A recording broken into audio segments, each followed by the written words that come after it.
All right, welcome to Hoops Tonight here at The Volume. Happy Monday, everybody. Hope all of you guys had a great weekend. Got a jam-packed show for you today. We're going to be hitting the LA teams off the bat as the Lakers made a couple of moves over the weekend, and most importantly, signing Marcus Smart for 2 years at $11 million. And then this morning, Chris Paul headed back to the Clippers to finish his career there. So we're going to hit those two teams off the top.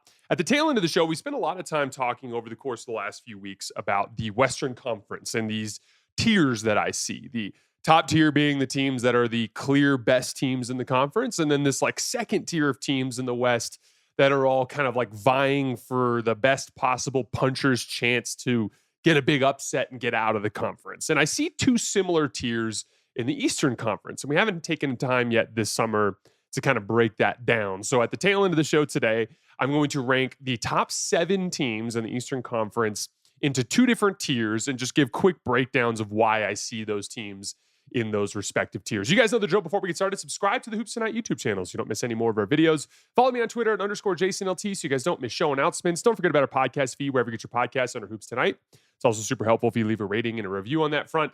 Jackson's doing great work on our social media feeds on Twitter, Instagram, Facebook, and TikTok. Make sure you guys follow us over there. And then last but not least, keep dropping mailbag questions in the YouTube comments. We were recording a mailbag on Wednesday. We have a big Wednesday. We got Sam Esfandiari who covers the Warriors with the Light Years podcast. Lots of drama going on over there. Basically the drama of nothing happening. And so we're going to have Sam come on the show and break down for us his take on the Warriors offseason.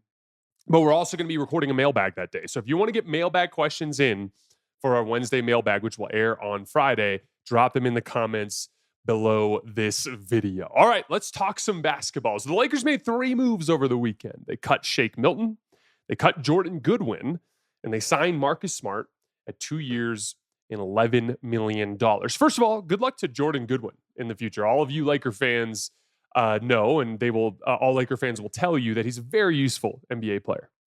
And I actually hope that he eventually makes his way back to the Lakers at some point down the line. I just think he's a really useful player in what they try to do. He fits a kind of a skill set that the Lakers are still lacking to a certain extent in terms of just a very high motor, defensive-minded player that can rebound really well for his size. And so I hope he eventually makes his way back to the Lakers. But if not, just good luck to Jordan Goodwin in the future. I really, really enjoyed rooting for him last year in a Laker jersey. I want to start by just giving my initial reaction to the Marcus Smart signing, just kind of big picture, before we go into some of the more basketball detail and how he fits with the Lakers. I really like Marcus. I think he's an excellent player. And I think when healthy, he can help just about every team in the NBA. You guys might remember me spending a lot of time last summer talking about how much I liked his fit alongside Desmond Bane and John Morant. I wanted to see more of that coming into this season. In the 2023-2024 season, the Grizzlies played 130 minutes, only 130 because Marcus could only play 20 games that year, but they played 130 minutes with all 3 of those guys, Desmond Bane, John Morant, and Marcus Smart on the court together, and they were really good. They outscored teams by 6.4 points per 100 possessions. They were elite on defense. It was one of their top 5 lineup combinations to play at least 100 minutes in that entire season.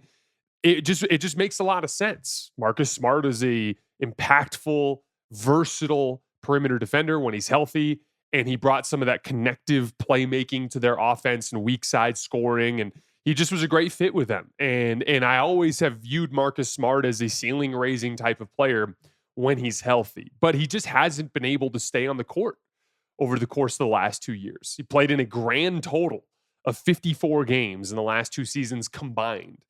He's played over 61 games in a season just once in the last 6 seasons.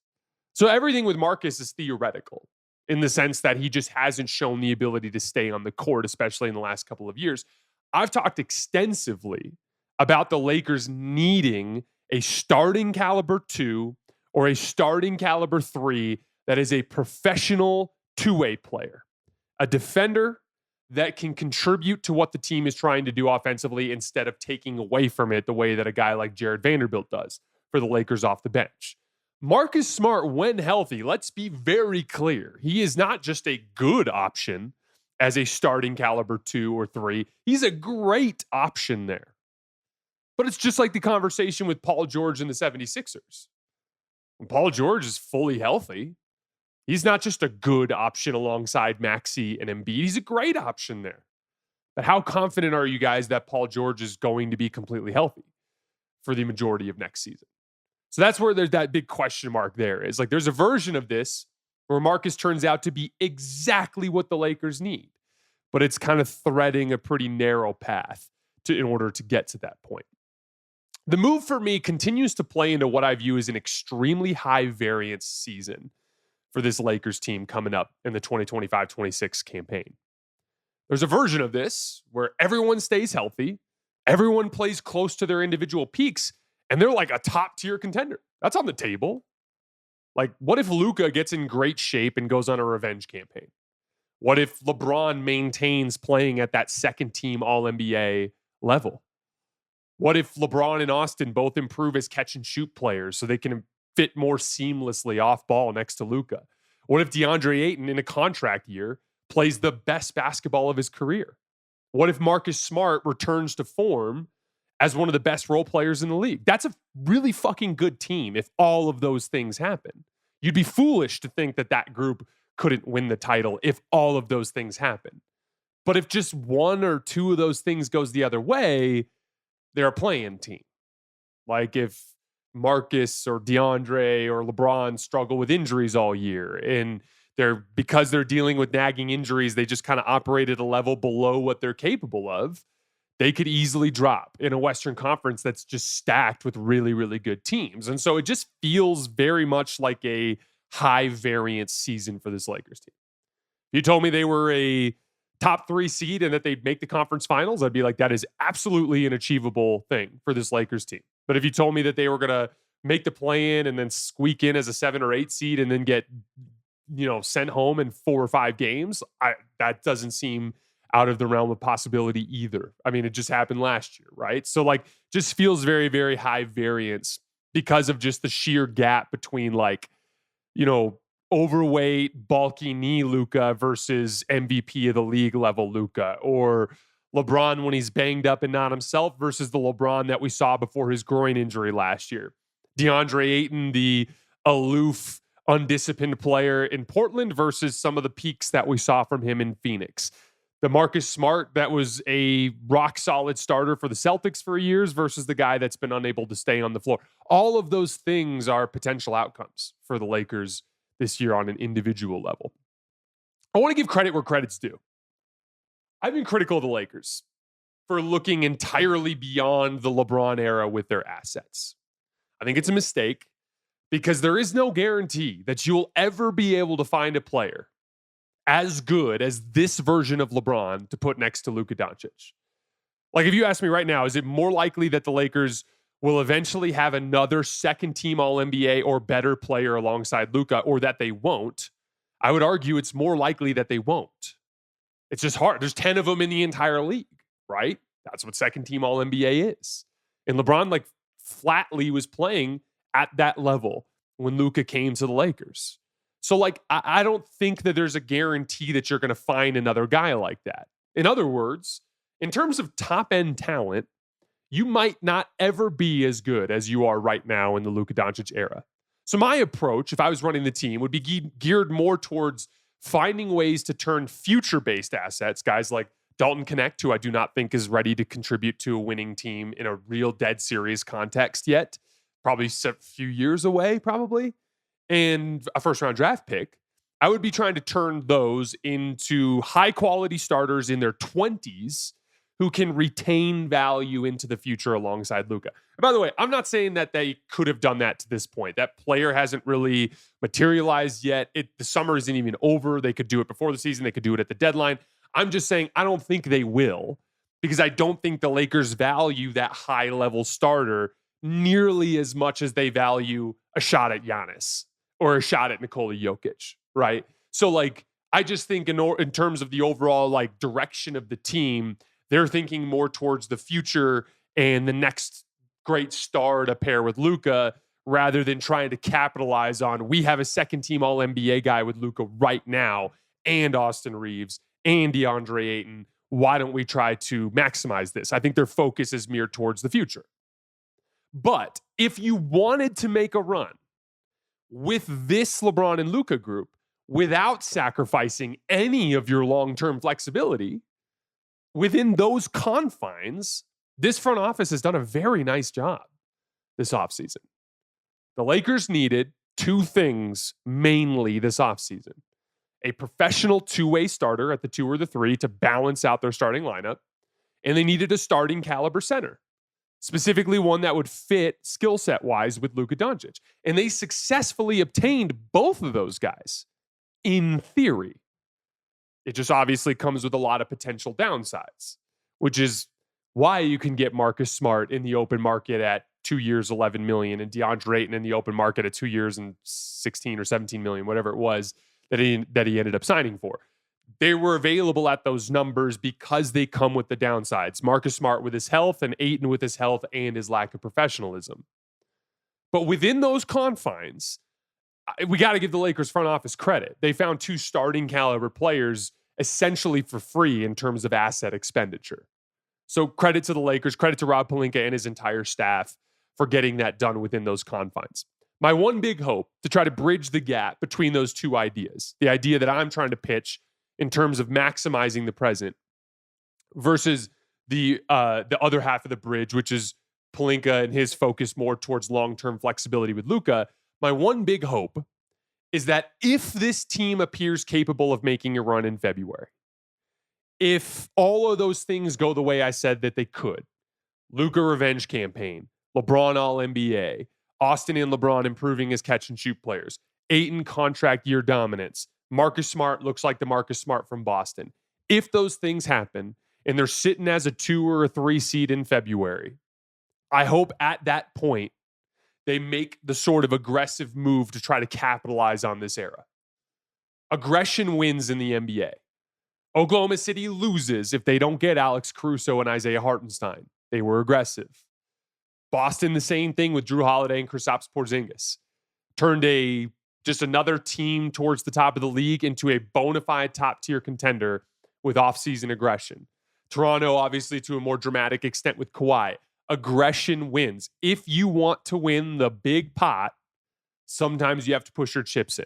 And all I hope is that the Lakers read the room. And if they're sitting there in January and February and it's like, holy shit, we got a chance to do this. Let's go for it. We match up well with Denver because Jokic struggles to guard Luka and pick and roll.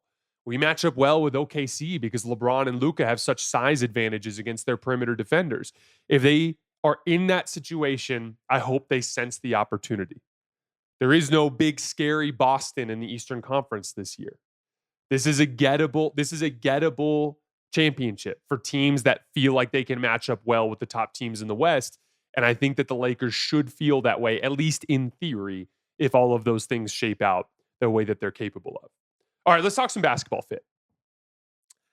I'm going to frame this entire discussion through the lens of Marcus being healthy and close to his usual self. I don't really see the point of having the conversation if that's not the case. So from this point forward, let's just pretend Marcus is Marcus. I've been seeing some debate among Laker fans about where Marcus slots in the starting group. Like, does he take Rui's spot? Does he take Austin's spot? The answer to me is pretty obvious. It's Rui. He's always been a bit redundant with LeBron over the years because they play the same position. Well, so are Marcus and Austin, right? But I don't actually see it that way.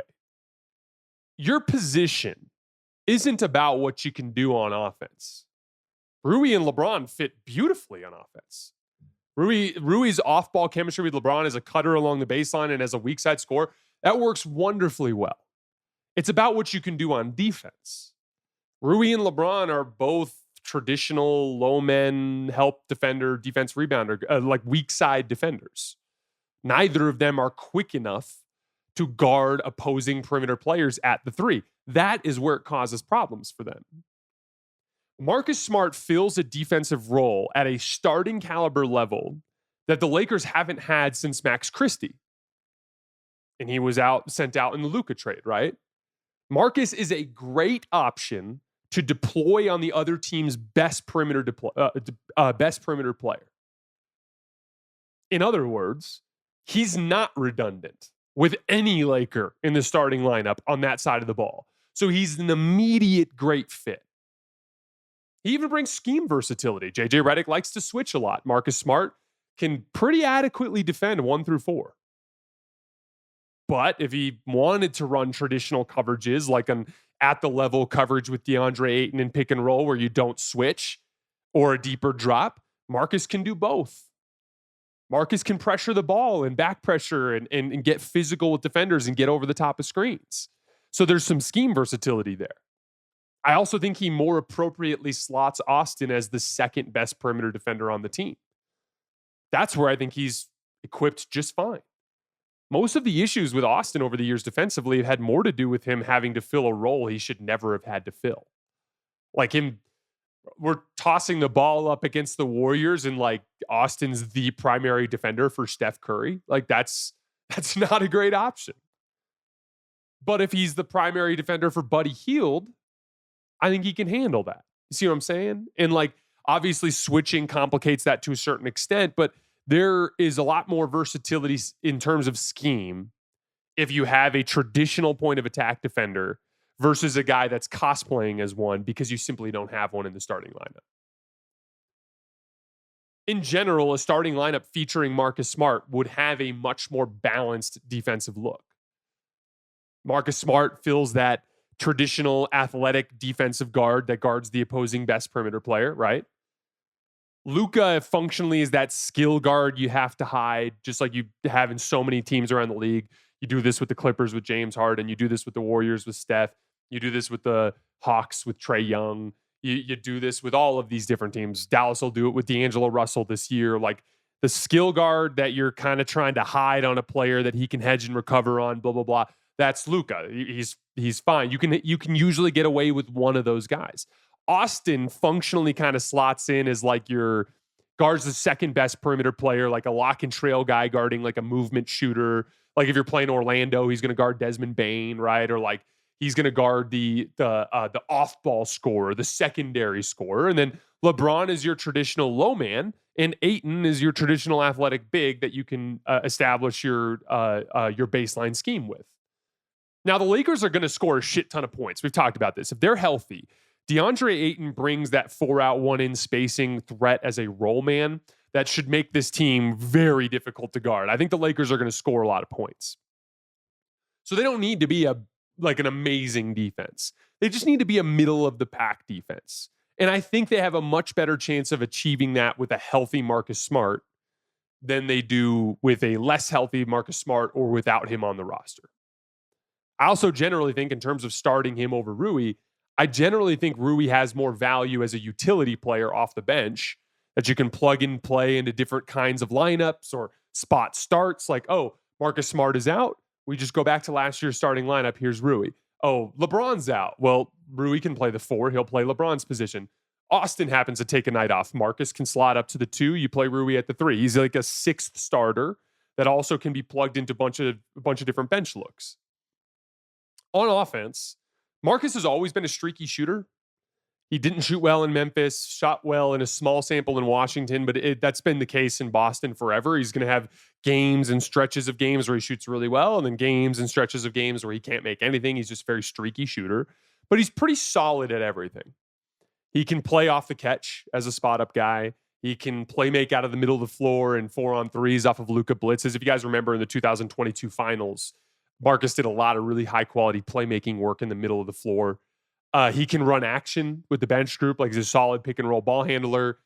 He can, at the very least, add to what the Lakers are doing defensively, or offensively, rather than like what we've seen in the past. Their defensive personnel, guys like Vando, guys like Gabe, it's much more touch and go there, especially Vando. Smart is a more reliable offensive option there.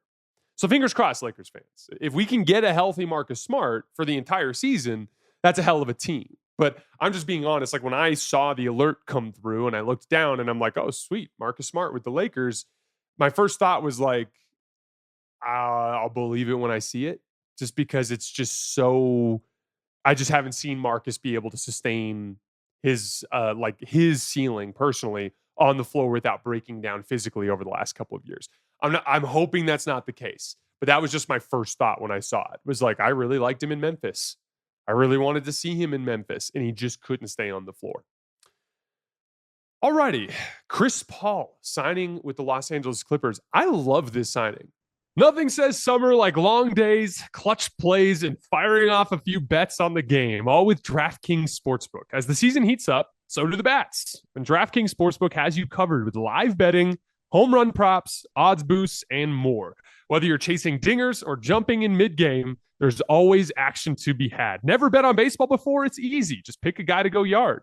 Hammer some live odds mid-game, or just ride with your squad and hope for the best. No spreadsheets, just vibes and dingers. It's been a fun Major League season. Aaron Judge hitting all sorts of home runs. We got Shohei Ohtani pitching again. My D-backs are still kind of like struggling there in the NL West. It is what it is. But here's something special for first-timers. New DraftKings customers bet $5 and get $150 in bonus bets instantly. Download the DraftKings Sportsbook app and use code HOOPS. That's code HOOPS, HOOPS, for new customers to get $150 in bonus bets instantly when you bet just $5. Only on DraftKings. The crown is yours. I was super excited about this. Jackson and I were joking before we started recording today. It's been kind of fun seeing him go to LA and obviously seeing Dame go back to Portland. It just kind of feels very like nostalgic for us basketball fans to see these guys going back home. But I love this signing, even just in terms of the basketball. First of all, I love that Chris Paul gets to play for a serious team that can actually use his skill set, but that doesn't necessarily need him to be available every night. It's like a low pressure, great basketball fit. And he gets to be home in Los Angeles. Kind of a perfect set of circumstances for him in the final year of his career. And for the Clippers, when everyone is healthy, when Bradley Beal is playing, when Kawhi is playing, they don't necessarily need him. So his age and durability concerns are not concerns. But they do have guys in Bradley Beal and Kawhi Leonard that frequently miss time. And Chris is still somehow just an incredibly reliable pick and roll ball handler in this league. Chris, he's going to be 40 years old this year, was one of the best pick and roll ball handlers in the NBA last year. He ran 892 pick and rolls, including passes, for a Spurs team that was full of young and flawed players, and he generated 959 points. That's 1.08 points per possession, including passes. To give you an idea of where that ranks in the NBA, there were 24 players last year to run at least 800 pick and rolls. Chris's 1.08 points per possession ranked 8th on that list, ahead of guys like Steph Curry, Anthony Edwards, Trae Young, Jason Tatum, James Harden, Cade Cunningham, despite playing with a very young and flawed group of players in San Antonio. It just comes down to that simple conversation we've been having all summer with respect to advantage creation. If you can come off of an action and take advantage of the baked-in advantages that are there and the reads that come up based on what help defenders are doing, and you can hit the pocket when it's open, and hit the skip when they tag the roller, and hit the swing when they dig down and nail help, and make all of those simple basic reads, knock down a mid-range floater or jump shot if they happen to stay home and defend it 2-on-2. If you can make those simple decisions, reads, and shots, you can set up all of these flawed players with advantages, with a guy sprinting at them. And if they have a guy sprinting at them, all of them skyrocket in efficiency. This is why guys like James Harden have so much value in the league still. This is why guys like D'Angelo Russell still have so much value in this league. This is why you can put Trae Young, we're going to talk about it later. This is why you can put Trae Young with a bunch of athletes and have them still be a very good team, because even flawed athletes, if you give them an advantage, can score the basketball. Chris Paul is just still one of the very best at that specific trait, which is so valuable in the NBA. I think it helps a lot with that Brook Lopez addition as well. The Clippers can now, when they're healthy, put together 48 minutes of a really high-level pick-and-roll ball handler and a really high-level screening partner. You guys all know what Zoo can do. He's done it with Harden for the last couple of years now, and it's looked beautiful. Brook Lopez is still one of the best pick-and-pop guys in the league. He scored 1.2 points per roll man touch last year. That's amazing. That was top 5 in the NBA among players to log at least 200 roll man touches. So the Clippers are going to have an extremely high floor this year. They can provide 48 minutes of quality advantage creation with a high-powered pick-and-roll partner. With off-ball talent and elite ISO scorer in Kawhi Leonard, they've got great perimeter defenders. Man, I feel the same way about them this year as I did last year. I would be stunned if they slipped into the play-in just because they are so well built to succeed in the modern NBA. Even though 3 of their 4 advantage creators have health issues, they can easily afford to have 1 or 2 of those guys be out of the game without experiencing much of a drop-off because they just have other guys that can slot in and do more or less the same thing. This Clippers team is going to be a lot of fun to watch this year. I'm very, very excited for it. Man, it's like a battle of LA for the second tier in the Western Conference. Obviously, I don't think either of them are as good as Denver, OKC, or Houston. But like once you get off of that top tier, like there's a version of this Clippers team is going to be really good. And then if the Lakers are healthy, they can be really good too. It's going to be a couple really, really good LA teams for us to cover this year. All right, let's take our focus out to the Eastern Conference. Again, I talked about how out in the West, my top tier is some combination of Houston, Oklahoma City, and Denver. And then after that, it's the 2 LA teams. It's Minnesota, it's Golden State. That's like the main group there. Maybe San Antonio, depending on how things shake up this year with some of their young players. But that's like the kind of 2 tiers out West. I similarly see a couple of tiers like that out in the Eastern Conference. I have 2 teams in the top tier. And then I have 5 teams in the second tier. So I want to just list those for you guys today and give quick breakdowns for why I have those teams in those tiers. So first, in tier 1, the Cleveland Cavaliers and the New York Knicks. Now with the Cavs, I understand why you would be extremely discouraged with their playoff exit last year. I went on Cleveland Sports Radio a few weeks ago, and the hosts were pretty bummed out. And they were like, we saw your list before the playoffs, how you had the Cavs down at 4, and like we were all mad, and then turns out you were right. And I like had to cut in, and I'm like, no. Like, yeah, I wasn't as high on Cleveland as I was on some other teams around the league, but let's be real about what happened. I actually find myself higher on the Cavs than most after that disappointment. And it's not even because the top of the East got weaker. That certainly helps, and we'll talk about that in a minute. But Darius Garland was hurt. And I really think that was the thing that prevented the Cavs from operating at their regular season peak. We just talked about it with advantage creation with respect to Chris Paul. Darius Garland is the guy who, when he's healthy, is so fucking quick that nobody can stop him from getting where he needs to get on the floor. When we talk about shooting variants, it's like, oh, well, all these Cavs shooters, they just couldn't shoot in the playoffs. And it's like, it's just not that simple. It's not as simple as just variance or this guy got scared or whatever it might be. When you set up guys with quality looks, they tend to go in. When Darius Garland has a bad toe and he can't plant and change direction and change speed and beat people off the dribble as effectively, he's not breaking down the defense as well. When he's not breaking down the defense as well, the kickout reads aren't as clean. When the kickout reads aren't as clean, those catch and shoot looks aren't the same. They're more rushed. There's a better closeout. They're more smothered. When those are not materializing, they then devolve into Donovan Mitchell hero ball. That was the order of operations. A big part of what made the Cavs so good last year was Donovan pulled back and picked his spots more. And Darius Garland was that like engine that ran the team in terms of their advantage creation. Darius was hurt. DeAndre Hunter was hurt. Evan Mobley was hurt. I think those two matter way less in this context, but Darius being hurt, it kind of felt like the head got cut off the snake in a lot of ways. They logged a 112.6 offensive rating versus Indiana.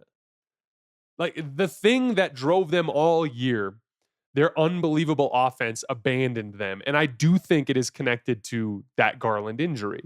Now, does that mean that I think, again, I ranked Cleveland 4th in my list of championship contenders before the playoffs last year. I wasn't as high on them as everyone else, but now it kind of seems like everyone's like, it's just Donovan Mitchell and Evan Mobley and a bunch of dudes. And like, there are some things like even Jared Allen. You don't think Jared Allen's effectiveness was tanked by Darius Garland's injury and his inability to get to spots the way he normally does? These things are all intricately connected. And so I just believe that if they run it back and they continue all of the basketball identity that they built last year, and they just are a little bit more particular about Darius Garland's health throughout the year and just make sure he's ready to go when they get to April. And then you add in that Boston's out of it, and Indiana, the team that was kind of a bad matchup for you because of their ball pressure, especially with Darius Garland's injury. If you remove those two teams from the equation, by the way, Boston and Indiana are not in these tiers for me. In either of these tiers for me. Boston is nowhere near good enough at the center position. They lost Drew Holiday. It's Jaylen Brown. It's Anthony Simons, and it's a pretty substantial drop off in talent there. So I don't think Boston has it. Take Tyrese Halliburton and Miles Turner out of the picture for Indiana. Indiana is going to be feisty. I think Boston will be feisty just because they're well coached and they play a beautiful brand of modern basketball, but they both feel like third tier teams for me in the Eastern Conference for this season. So you remove them from the equations, and all of a sudden it looks like there's a pathway here for Cleveland. There's a pathway here for Cleveland to get out of that conference. And you know what? Basketball is all about matchups. You're fast as shit. What if you're so fast and you catch a team like Denver in the finals and you just run them off the floor with your speed? There is again, it's a very narrow pathway, but there is a pathway here. And I actually feel pretty good about Cleveland having a chance to get out of the Eastern Conference this season and give themselves a reasonable puncher's chance to hoist the trophy. The Knicks. The Knicks got beat by Indiana on the margins. You bring in Mike Brown. He establishes a higher level attention to detail that immediately gives you a better chance to maximize the roster. They also added some valuable depth in Jordan Clarkson and Guerschon Yabusele. Hopefully they lean on their depth more throughout the regular season. They suddenly are a team that has a ton of playoff continuity. They're making deep playoff runs every year. They're going to do so again in this coming season. This is a New York Knicks team that is on the doorstep of potentially breaking through. I have them as a top tier team out in the East as well. Tier 2, these are teams that all have just a puncher's chance to win the conference. First, the Orlando Magic. And again, these aren't in any particular order. I came very close to putting Orlando in my top tier. I think if Jalen Suggs, Franz Wagner, and Paolo Banchero can stay healthy, they could easily come out and do some ass kicking this year and like legitimately be competing for the top seed in the conference. It ended up being health and then some of my concerns with Jamal Mosley's offense that had me keep them down in that second tier. But I think if the Suggs and Bane fit alongside Franz and Paolo, I think it makes a ton of sense. I think Bane in particular brings a level of like screen shooting threat, off-screen shooting threat that could potentially skyrocket their ceiling on the offensive end of the floor. I don't think they've had a shooter that brings that level of fear. Again, there's a lot of shooters in the NBA that we will live with, teams will live with taking shots on the move with a rear view contest. Whereas Desmond Bane, it's like, good luck. If you do that, he's going to cook you. You're going to have to show up at the level. As soon as you start showing up at the level, it's just going to open up all sorts of advantages for them to play off of. I think that fit is beautiful. I think they're going to be a pain in the ass team to beat 4 times if they're healthy. The Atlanta Hawks. This team obviously lacks any sort of championship ceiling, but they remind me of the Clippers in the sense that they've spent the last 2 off seasons just loading up on the type of talent combinations that I think really work in the modern NBA. Perimeter athletes that can defend and run the floor and rebound and play with an advantage. Zachary Rissache, Jalen Johnson, Dyson Daniels, Nikhil Alexander-Walker. These are all guys that establish an extremely high floor for a basketball team just because of the way they can impact the game with their athleticism.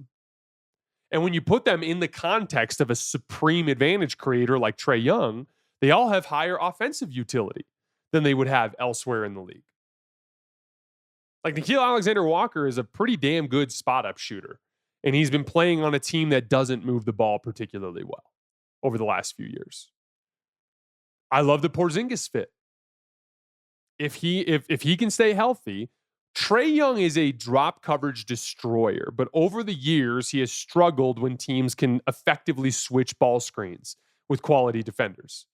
Kristaps Porzingis gives them another reliable way to beat a switching scheme because of what he can do out of the post. And again, when he's healthy, he's been one of the best switch beaters out of the post in the entire NBA for several years now, ever since that last year in Washington.